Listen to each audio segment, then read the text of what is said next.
اللحظات دي هي اللي بنحس فيها بدوز الدوبامين، هرمون السعادة. دوز في الكيلو 174 في خليج الضبعة. مساحة المشروع كله 125 فدان. عمق المشروع كيلو وعرض البحر 400 متر.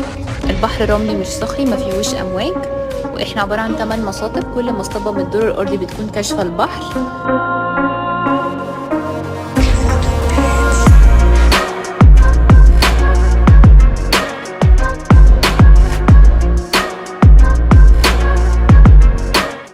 واول 6 مصاطب بيكونوا الفيلل، فكده 70% من المشروع بتكون فيلل ستاند الون توين هاوس تاون هاوسز.